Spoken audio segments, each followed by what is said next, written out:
ചെറുപ്പക്കാരെ മുതൽ വൃദ്ധന്മാരെ വരെ ആകുലപ്പെടുത്തുന്ന ഒരു കാര്യമാണ് തങ്ങളുടെ ശുക്ലത്തിൻ്റെ അളവും അതിനെക്കുറിച്ചുള്ള മറ്റു കാര്യങ്ങളും. സാധാരണഗതിയിൽ ചെറുപ്പക്കാർ തൻ്റെ ശുക്ലത്തിൻ്റെ അളവിനെക്കുറിച്ച് അല്ലെങ്കിൽ അതിൻ്റെ ചലനശേഷിയെക്കുറിച്ച് അതല്ലെങ്കിൽ ഇത് സന്താനോൽപാദന ശേഷിയുള്ളതാണോ എന്നൊക്കെ ഒരു കാരണവുമില്ലാതെ ഭയപ്പെടുന്നത് കാണാം. മാത്രമല്ല കൂട്ടുകാരിൽ നിന്നും ലഭിക്കുന്ന ചില അറിവുകൾ അവരെ വല്ലാതെ വ്യാകുലപ്പെടുത്താറുണ്ട്. എന്നാൽ പ്രായം കൂടുന്നതോടുകൂടി തൻ്റെ ശുക്ലത്തിൻ്റെ അളവ് സ്വാഭാവികമായി കുറഞ്ഞു വരും. എന്നാൽ ഇങ്ങനെ കുറഞ്ഞു വരുന്നത് തൻ്റെ ലൈംഗിക ശേഷി നഷ്ടപ്പെട്ടതിൻ്റെ ഭാഗമാണോ അല്ലെങ്കിൽ തനിക്ക് മറ്റെന്തെങ്കിലും രോഗമുണ്ടായതിൻ്റെ കാരണമാണോ? ഇത്തരം കാര്യങ്ങളാണ് പ്രായമുള്ളവരെ, പ്രത്യേകിച്ചും ഒരു 45-50 വയസ്സിന് മുകളിലോട്ടുള്ളവരെ വ്യാകുലപ്പെടുത്തുന്നത്. ഒരു കാര്യം പറയട്ടെ, ശുക്ലത്തിൻ്റെ അളവ് എപ്പോഴും ഒരുപോലെ ഇരിക്കുന്ന ഒന്നല്ല. ചെറുപ്രായം മുതൽ, അതായത് ഒരു 10-12 വയസ്സിൽ ആദ്യമായി ശുക്ലം പുറത്തേക്ക് വരുന്ന ഒരവസ്ഥ മുതൽ അങ്ങ് വാർദ്ധക്യം വരെ ഒരേ രീതിയിൽ നിലനിൽക്കുന്ന ഒന്നല്ല ശുക്ലത്തിൻ്റെ അളവ്. അതുപോലെ അതിനകത്ത് ബീജാണുക്കളുടെ എണ്ണവും എല്ലാം മാറിക്കൊണ്ടിരിക്കും. ഇനി ചില പ്രത്യേക സാഹചര്യങ്ങൾ, അതായത് നമ്മുടെ ശരീരത്തിൻ്റെ ഊഷ്മാവ് കൂടുക, ശരീരത്തിന് മറ്റെന്തെങ്കിലും അസുഖങ്ങളുണ്ടാകുക, ഇത്തരം അവസ്ഥകളിലും ശുക്ലത്തിൻ്റെ അളവിൽ വളരെയധികം വ്യത്യാസം വരാറുണ്ട്. ഞാൻ ഡോക്ടർ അജയൻ വർഗീസ്, കോഴിക്കോട് ജില്ലയിൽ കുന്നമംഗലം പന്തീർപ്പാടത്തുള്ള institute of sexual and reproductive medicine എന്ന സ്ഥാപനത്തിൻ്റെ ഡയറക്ടറാണ്.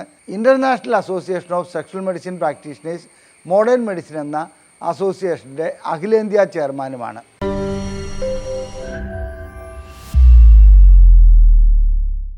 ശുക്ലത്തെക്കുറിച്ചുള്ള വ്യാകുലത ഞാൻ പറഞ്ഞല്ലോ, എല്ലാ വ്യക്തികൾക്കും ഒരു കാലഘട്ടത്തിൽ എപ്പോഴെങ്കിലും ഉണ്ടാകാറുണ്ട്. വാസ്തവത്തിൽ ശുക്ലത്തിൻ്റെ അളവ് എത്രയാണ്, അതുപോലെ തന്നെ അതിൽ ബീജാണുക്കളുടെ ചലനശേഷി എത്രത്തോളം വേണം, ബീജാണുക്കളുടെ എണ്ണം എത്രത്തോളം വേണം, അതുപോലെ തന്നെ അതിൻ്റെ നിറം എന്തായിരിക്കണം, അതിനകത്ത് എന്തെങ്കിലും അസുഖങ്ങൾ വരികയാണെങ്കിൽ അതിനകത്ത് ചിലപ്പോൾ രക്തം അതിൻ്റെ കൂടെ വരാറുണ്ടോ, ഇത്തരം കാര്യങ്ങളെല്ലാം ഒരു സാധാരണ മനുഷ്യനെ എപ്പോഴും വ്യാകുലപ്പെടുത്തിക്കൊണ്ടിരിക്കും. ശുക്ലത്തിൻ്റെ അളവ് എന്ന് പറയുന്നത് സാധാരണഗതിയിൽ 1.5 മില്ലി ലിറ്റർ മുതൽ 1.5 ml മുതൽ 2 ml വരെയാണ്. ഇത് 5 ml വരെ ആകാം, കുഴപ്പമില്ല. അതേസമയത്ത് ഒരു 1 ml അല്പം താഴെയായെന്ന് കരുതിയും പ്രത്യേകിച്ച് കുഴപ്പങ്ങളൊന്നുമില്ല. എന്നാൽ അതിൻ്റെ അളവിനേക്കാൾ ഉപരി ഇതിനകത്തുള്ള ബീജാണുക്കൾ എത്രത്തോളമുണ്ട്, അതിനെത്രത്തോളം ചലനശേഷിയുണ്ട്, ഇതെല്ലാമാണ് കണക്കിലെടുക്കേണ്ട വസ്തുതകൾ. ബീജാണുക്കളെ സംബന്ധിച്ചിടത്തോളം അത് 1 ml, അതായത് 1 ml എത്രത്തോളം ബീജാണുക്കളുണ്ട്, സാധാരണ ഇതിൽ 15 മില്യൺ മുതൽ ഒരു 80 200 ഒക്കെ വരെ വരാമത്. മിനിമം 15 മില്യൺ വേണമെന്നുള്ളതാണ് ഇപ്പോൾ വേൾഡ് ഹെൽത്ത് ഓർഗനൈസേഷൻ തീരുമാനിച്ചിരിക്കുന്ന ഒരു മാനദണ്ഡം. അതിൽ താഴോട്ടാവുമ്പോഴേ അതിനൊരു അസുഖമുള്ള അവസ്ഥ അല്ലെങ്കിൽ ഒരു പോരായ്മയുള്ള അവസ്ഥ എന്ന് കണക്കിലെടുക്കേണ്ടതുള്ളൂ.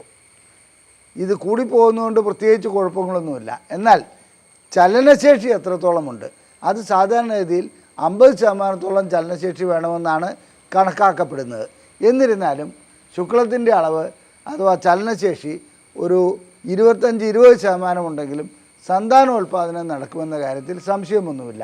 എങ്കിലും അത് കൂടുതലുണ്ടാകുന്നതാണ് എപ്പോഴും നല്ലത്. ഇനി ശുക്ലത്തിൻ്റെ അളവ് വർദ്ധിപ്പിക്കുവാൻ എന്തെങ്കിലും മാർഗങ്ങളുണ്ടോ, അഥവാ ശുക്ലത്തിൻ്റെ അളവ് അങ്ങനെ കുറയുന്നതിൻ്റെ കാരണം എന്താണ്, ശുക്ലത്തിൻ്റെ ചലനശേഷി കുറയുന്നതിൻ്റെ കാരണം എന്താണ്, ഇതെല്ലാം നാം പരിശോധിക്കേണ്ട വസ്തുതകളാണ്. അതുകൂടാതെ തന്നെ ശുക്ലത്തിൻ്റെ ഷേപ്പ്, അതായത് ഒരു തലയുണ്ട്, ഉടലുണ്ട്, അതുപോലെ വാലുണ്ട്. ചില വ്യക്തികളെ സംബന്ധിച്ചിടത്തോളം അതിൻ്റെ മോർഫോളജി, അതായത് അതിൻ്റെ രൂപഘടന പല രൂപത്തിൽ കാണപ്പെടാറുണ്ട്. അത് അസുഖമാണ്. അതുപോലെ തന്നെ കുട്ടികളുണ്ടാകാനുള്ള സാധ്യത അതുവഴിക്ക് കുറയുന്നുണ്ട്. അപ്പോൾ ചിലർക്ക് ചില ബീജാണുക്കളിൽ 2 തലയുണ്ടാവും, ചിലതിന് വാലുണ്ടാവില്ല, ചിലതിനെ സംബന്ധിച്ചിടത്തോളം അതിനകത്ത് വേണ്ട മറ്റ് ഘടകങ്ങളില്ലാത്ത ഒരവസ്ഥ വരും. അപ്പോൾ ശുക്ലത്തിൻ്റെ യഥാർത്ഥ ആരോഗ്യമുള്ള ഒരു ശുക്ലം, അതായത് ബീജാണുക്കൾ, അതായത് ശുക്ലത്തിലെ ബീജാണുക്കൾക്ക് എന്തെല്ലാം വേണം? ഒരു വ്യക്തമായ ഒരു തല വേണം, അതുപോലെ ഉടലുണ്ടാവണം, അതിൽ മൈറ്റോകോൺട്രിയ ഉണ്ടാവണം, അതുപോലെ തന്നെ വാലും വ്യക്തമായിട്ടുണ്ടാവണം. അതങ്ങനെ നീന്തി തുടിച്ച് വളരെ ശക്തിയായി മുന്നോട്ട് പോകാൻ പറ്റുന്ന ഒരു രൂപഘടനയാണ്. അത് ഏതെങ്കിലും രൂപത്തിൽ അതിന് വാലില്ലാത്തൊരവസ്ഥയാണെങ്കിൽ അതിന് മുന്നോട്ട് നീങ്ങാൻ കഴിയുകയില്ല. ഇതൊക്കെ തന്നെയാണ് ശുക്ലത്തിൻ്റെ കാര്യത്തിൽ നാം ശ്രദ്ധിക്കേണ്ട കാര്യങ്ങൾ. സാധാരണ ഇതിൽ ഏതെങ്കിലും ഒരു ലാബറട്ടറിയിൽ ചെന്ന് ചെക്ക് ചെയ്യുമ്പോൾ ശുക്ലത്തിൻ്റെ അളവ് ഇത്ര, അങ്ങനെ അവർ റിപ്പോർട്ടിങ് കൂടെ തരാറുണ്ട്. ആ റിപ്പോർട്ട് അനുസരിച്ച് ഏതെങ്കിലും ഒന്ന് കാണുമ്പോഴത്തേക്കും അയ്യോ ഇത് തകരാറിലായല്ലോ, അങ്ങനെയാണല്ലോ ഇങ്ങനെയാണല്ലോ എന്നൊക്കെ ചിന്തിക്കാറുണ്ട്. ആ വ്യക്തമായിട്ടുള്ള ഒരു കാര്യം പറയാം. ബീജാണുക്കൾ 15 മില്യണും അതുപോലെ തന്നെ ചലനശേഷി ഒരു 30 അല്ലെങ്കിൽ ഒരു 25% ഉണ്ടെങ്കിൽ കുട്ടികളുണ്ടാകാനുള്ള സാധ്യതയുണ്ട്. അതുപോലെ തന്നെ DNA ഫ്രാഗ്മെൻറ്റേഷൻ മുതലായ മറ്റ് ഉയർന്ന ടെസ്റ്റുകൾ ചെയ്യുകയാണെങ്കിൽ അതും ആ കൂട്ടത്തിൽ മനസ്സിലാക്കുവാൻ കഴിയും. ഇനി എന്തെല്ലാം അസുഖങ്ങളാണ് സാധാരണ രീതിയിൽ ശുക്ലത്തിൻ്റെ അളവ് കുറയ്ക്കുന്നത് അല്ലെങ്കിൽ ബീജാണുക്കളുടെ ചലനശേഷി കുറയ്ക്കുന്നത്? അത്തരം കാര്യങ്ങളിലേക്ക് നമുക്കൊന്ന് പോകാം. ഒന്ന്, പ്രായം കൂടുന്തോറും ശുക്ലത്തിൻ്റെ അളവ് സ്വാഭാവികമായും കുറഞ്ഞു വരും. അതൊരു അസുഖമായി കണക്കിലെടുക്കേണ്ട കാര്യമില്ല. അതിനെ വളരെയധികം കുറഞ്ഞു വരികയാണെങ്കിൽ മാത്രമേ അതിനെക്കുറിച്ച് ചിന്തിക്കേണ്ട കാര്യമുള്ളൂ. ഇനി അടുത്തത് നമുക്ക് ബാധിക്കുന്ന അസുഖങ്ങൾ സാധാരണ രീതിയിൽ പ്രമേഹം, പ്രഷർ, കൊളസ്ട്രോള്, അതുപോലെ തന്നെ മറ്റു രീതിയിലുള്ള അമിതവണ്ണം, ഇത്തരം കാര്യങ്ങളിലെല്ലാം മറ്റു രീതിയിൽ നേരിട്ടല്ലാത്ത രീതിയിൽ തന്നെ ശുക്ലത്തിൻ്റെ അളവ് കുറയാറുണ്ട്. പിന്നെ ചില വ്യക്തികളെ സംബന്ധിച്ചിടത്തോളം അവരുടെ തൊഴിൽ, അതായത് ഇപ്പോൾ പെട്രോൾ പമ്പിൽ ജോലി ചെയ്യുന്ന ഒരു വ്യക്തി, പണ്ടത്തെ ലെറ്റർ പ്രസ്സുകളിൽ ജോലി ചെയ്യുന്ന വ്യക്തികൾ, കെമിക്കൽ ഫാക്ടറികളിൽ ജോലി ചെയ്യുന്ന വ്യക്തികൾ, ഇവർക്കൊക്കെ രാസപദാർത്ഥങ്ങളുമായി നേരിട്ടുള്ള ബന്ധം വരുന്നതുകൊണ്ട് ശുക്ലത്തിൻ്റെ അളവ് കുറയാറുണ്ട്. ശുക്ലത്തിൻ്റെ ഉൽപ്പാദനത്തിന് സിങ്ക്, മഗ്നീഷ്യം മുതലായ ചില ലോഹപദാർത്ഥങ്ങൾ, അതായത് നമ്മുടെ എൻസൈമിൻ്റെയൊക്കെ പ്രവർത്തനത്തിന് ആവശ്യമുണ്ട്. അത് ശരീരത്തിൽ കുറയുകയാണെങ്കിൽ തീർച്ചയായിട്ടും ശുക്ലത്തിൻ്റെ അളവ് കുറയാറുണ്ട്. അതുപോലെ തന്നെ ബീജാണുക്കളുടെ ചലനശേഷിയും അളവും കുറയാറുണ്ട്. ഇനി ഇതുകൂടാതെ തന്നെ നാം കഴിക്കുന്ന ചില ആഹാരങ്ങൾ, അതായത് സാധാരണഗതിയിൽ നാം കഴിക്കുന്ന ആഹാരങ്ങളിൽ വളരെയധികം ഫാറ്റ് അടങ്ങിയ, കൊഴുപ്പടങ്ങിയ ആഹാരം കഴിക്കുകയാണെങ്കിൽ, അതുപോലെ തന്നെ പച്ചക്കറികൾ, ഇലക്കറികളൊന്നും ഇല്ലാത്ത രീതിയിൽ ആഹാരം കഴിക്കുകയാണെങ്കിൽ, പിന്നെ ടിൻഡ് ഫുഡ്, അതായത് പാക്ക് ചെയ്ത ആഹാര പദാർത്ഥങ്ങൾ, അതിലൊക്കെ പ്രിസർവേറ്റീവ്സ് ഉണ്ട്. അതുകൊണ്ടാണ് അത്തരം കെമിക്കലുകൾ അടങ്ങിയ ആഹാര പദാർത്ഥങ്ങൾ കഴിക്കുകയാണെങ്കിൽ തീർച്ചയായിട്ടും ശുക്ലത്തിൻ്റെ അളവ് കുറയുന്നുണ്ട്, ബീജാണുക്കളുടെ ചലനശേഷി കുറയുന്നുണ്ട്, അതുപോലെ തന്നെ സന്താനോൽപാദന ശേഷി ഇല്ലാതാകുന്ന ഒരു അവസ്ഥയിലേക്കും പോകാറുണ്ട്. ഇനി ചില ഹോർമോൺ ചികിത്സകൾ തീർച്ചയായിട്ടും ശുക്ലത്തിൻ്റെ അളവ് കുറയ്ക്കും, അതുപോലെ തന്നെ ചലനശേഷി കുറയ്ക്കും.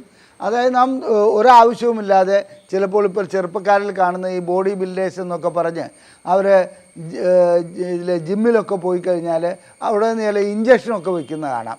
ഇത് ഗുരുതരമായ ആരോഗ്യ പ്രശ്നങ്ങൾ ഉണ്ടാക്കുന്ന ഒന്നാണ്. ആനബോളിക് സ്റ്റീറോയിഡാണ് അതിനകത്ത് ഇഞ്ചെക്റ്റ് ചെയ്യുന്നത്. ശരീരം നല്ലവണ്ണം വണ്ണം വെച്ച് നല്ല ആരോഗ്യമുള്ളവരെ പോലും തോന്നുമെങ്കിലും അവർക്ക് ശരിക്കും ആരോഗ്യം അവരുടെ തകർക്കുന്ന ഒരു പ്രവണതയാണിത്.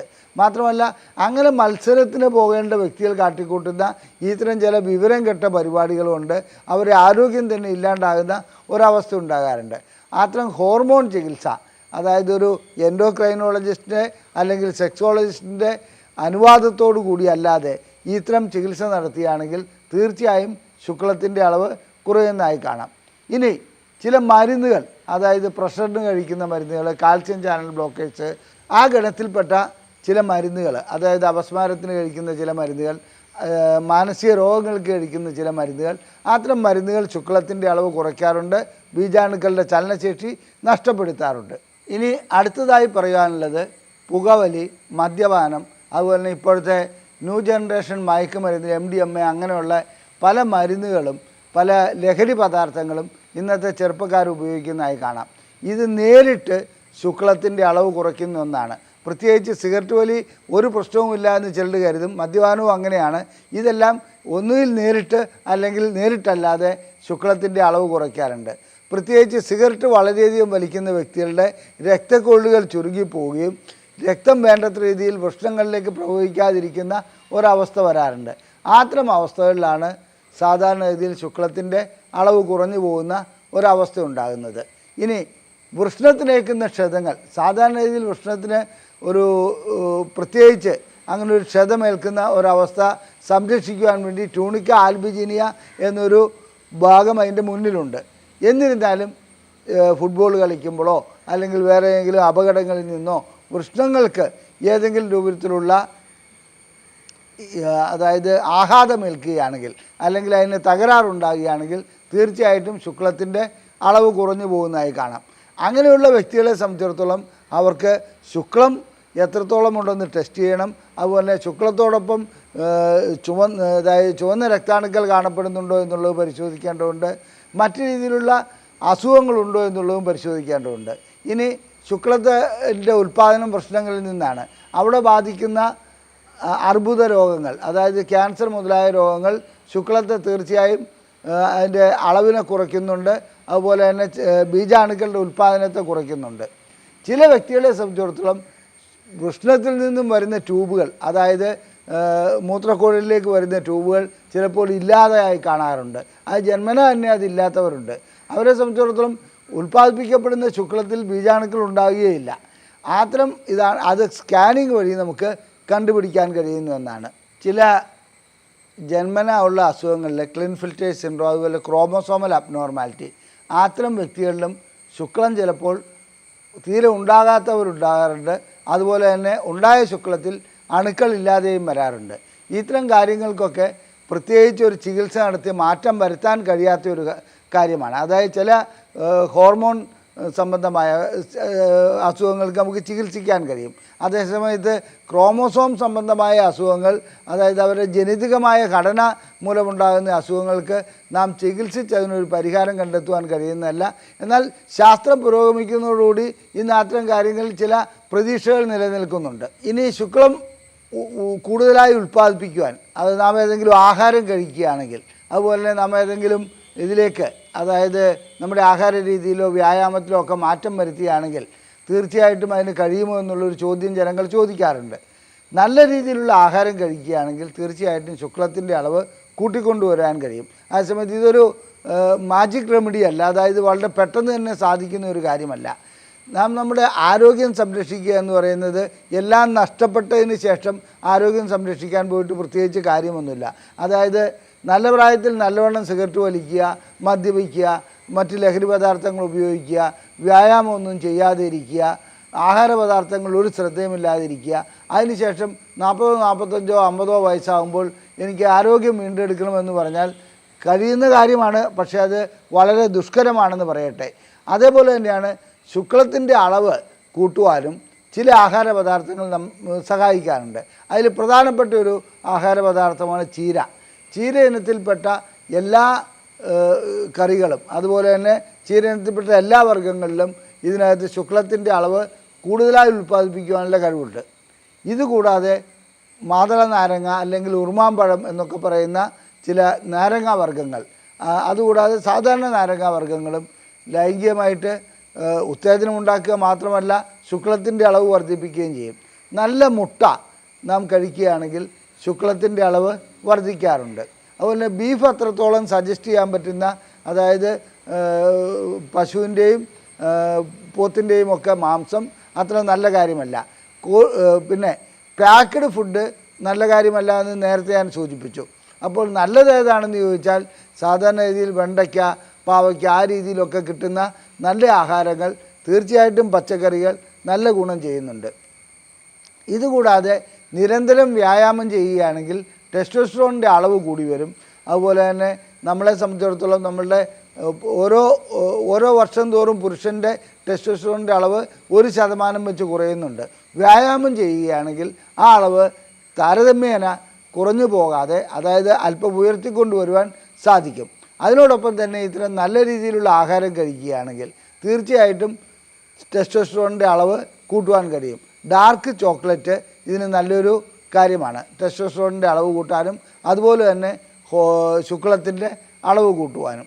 ഇനി മറ്റു രീതിയിലുള്ള ആഹാരത്തിൻ്റെ കാര്യത്തിൽ നാം കഴിക്കുന്ന ആഹാരം വളരെ കൃത്യനിഷ്ഠമായി കഴിക്കുകയാണെങ്കിൽ, അതായത് വാരി വലിച്ച് തിന്നാതെ നമുക്ക് വേണ്ടത്ര മാത്രം കഴിക്കുക, അതുപോലെ നമ്മുടെ ഊർജ്ജം നിലനിർത്തുവാനുള്ള മറ്റു മാർഗ്ഗങ്ങൾക്ക് വേണ്ടി ആഹാരം കഴിക്കുക, അതല്ലാതെ നമ്മുടെ ശരീരത്തിൻ്റെ വണ്ണം കൂട്ടുന്ന ഒരു അവസ്ഥയിലേക്ക് ആഹാരത്തെ കൊണ്ടുപോവുകയാണെങ്കിൽ ശുക്ലത്തിൻ്റെതെന്നല്ല മറ്റ് ആരോഗ്യ പ്രശ്നങ്ങളും ഉണ്ടാകും. ഇനി മറ്റൊരു പ്രധാന ചോദ്യം ചോദിക്കാറുണ്ട്.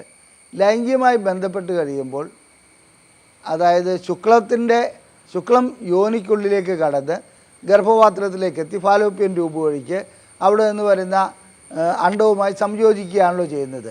ആ സന്ദർഭത്തിൽ എത്ര നാൾ അതായത് ഒരിക്കൽ ലൈംഗിക ബന്ധത്തിൽ ഏർപ്പെട്ട് കഴിഞ്ഞാൽ എത്ര നാൾ ബീജാണുക്കൾക്ക്, അതായത് ബീജാണുക്കൾക്ക് അവിടെ ജീവനോടെ നിൽക്കുവാൻ കഴിയുമെന്നുള്ളതാണ്. സത്യം പറയട്ടെ, ഇതൊരു 5 ദിവസത്തോളം ബീജാണുക്കൾക്ക് ജീവനോടെ നിലനിൽക്കുവാൻ കഴിയും. അപ്പോൾ ഒരിക്കൽ ലൈംഗികമായി ബന്ധപ്പെട്ട് കഴിഞ്ഞാൽ 5 ദിവസം കഴിഞ്ഞിട്ടാണെങ്കിലും അണ്ടോൽപാദനം ഉണ്ടാകുകയാണെങ്കിൽ ചിലപ്പോൾ കുട്ടികളുണ്ടായെന്ന് വരാം. എന്നാൽ സ്വാഭാവികമായി പറയട്ടെ, അതായത് സാധാരണഗതിയിൽ അത് ഒരു 2 ദിവസം കൊണ്ട് ആണ് ഇതിനകത്ത് അത്രത്തോളം ചലനശേഷിയും ഊർജവുമുള്ള ബീജാണുക്കൾ ഗർഭപാത്രത്തിൽ നിലനിൽക്കുക. മിക്ക ബീജാണുക്കളും നശിച്ചു പോകുന്നതായിട്ടാണ് കാണുന്നത്. വളരെ അപൂർവമായി മാത്രമേ ഈ 5 ദിവസത്തെ കണക്ക് അവിടെ ബാധകമാകാറുള്ളൂ. വളരെ അപൂർവമായി എന്ന് പറഞ്ഞാൽ ഗർഭധാരണം വേണ്ട എന്നുള്ള ഉദ്ദേശത്തോടു കൂടി ലൈംഗിക ബന്ധത്തിൽ ഏർപ്പെട്ടാൽ ചിലപ്പോൾ 5ാമത്തെ ദിവസവും ഉണ്ടാകാം. ആ സമയത്ത് വേണമെന്ന് ഉദ്ദേശിച്ച് ബന്ധപ്പെടുകയാണെങ്കിൽ തീർച്ചയായിട്ടും ഓവുലേഷൻ നടക്കുന്നതിൻ്റെ 24 മണിക്കൂറോ അല്ലെങ്കിൽ ഓവുലേഷൻ കഴിഞ്ഞതിന് 24 മണിക്കൂറിന് ശേഷമോ ബന്ധപ്പെടുന്നതാണ് ഏറ്റവും നല്ലത്. ആ ഓവുലേഷൻ ടൈം കറക്റ്റായിട്ട് ബന്ധപ്പെടുന്നതാണ് എപ്പോഴും നല്ലത്.